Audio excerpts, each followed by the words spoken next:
तर जिशान अख्तरनं प्रसिद्ध पंजाबी गायक श्री बार याच्यावरती धमकी दिली आहे। जिशान अख्तर हा बाबा सिद्दीकी हत्या प्रकरणातील आरोपी असून तो सध्या परदेशात आहे।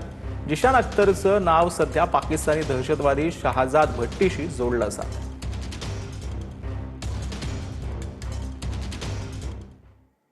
तर नवी मुंबईतील कोपरखैरणेमध्ये इमारतीचा स्लॅब कोसळलाय। कोपरखैरणेमध्ये सेक्टर 18 मध्ये अथर्व सोसायटीतील तिसऱ्या मजल्यावरील स्लॅब कोसळल्या घटनेमध्ये कोणतीही जीवितहानी झालेली नाही।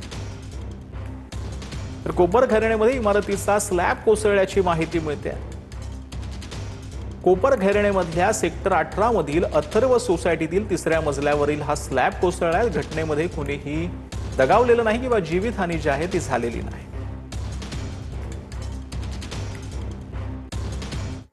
तर मुंबईतील लोकल ट्रेनमध्ये हाणामारी झालेली आहे। हाणामारीचा व्हिडिओ सोशल मीडियावर व्हायरल झालाय। मात्र वाद नेमका कशामुळे झाला याची अधिकृत माहिती अद्याप समोर आलेली नाही।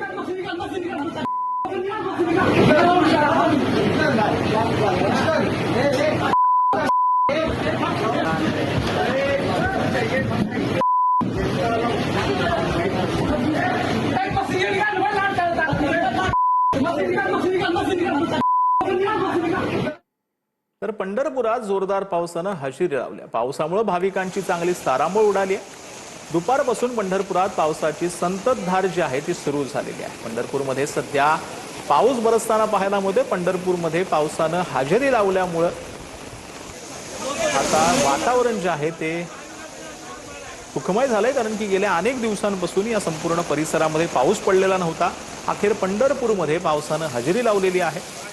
वारी जी आहे ती पंढरीची आता निघाली आहे व बरेच वारकरी हे पंढरीच्या दिशेने आता मार्गक्रमण करू लागलेत आणि त्याच वेळेला पंढरपूरमध्ये पावसाच्या सरी पाहायला मिळतात। तर नाशिकच्या इगतपुरीमध्ये देखील पावसाला सुरुवात झाली। 8 दिवसांच्या विश्रांतीनंतर इगतपुरीमध्ये पावसाला सुरुवात झाली। जोरदार वाऱ्यासह मुसळधार पावसानं हजेरी लावलेली आहे। गेल्या काही दिवसांपासून पाऊस जो आहे तो संपूर्ण महाराष्ट्रभरात ते लांबलेला होता आणि त्यानंतर अखेर जवळपास 8 दिवसांच्या विश्रांतीनंतर इगतपुरीमध्ये पावसाला सुरुवात झाली।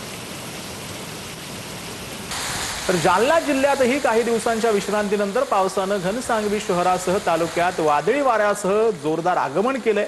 त्या पावसाचा सर्वाधिक फायदा खरीप हंगामातील सोयाबीन, कापूस तसंच इतर पिकांना आता होणार असल्यानं शेतकऱ्यांमध्ये समाधानाचं वातावरण पाहायला मिळतं।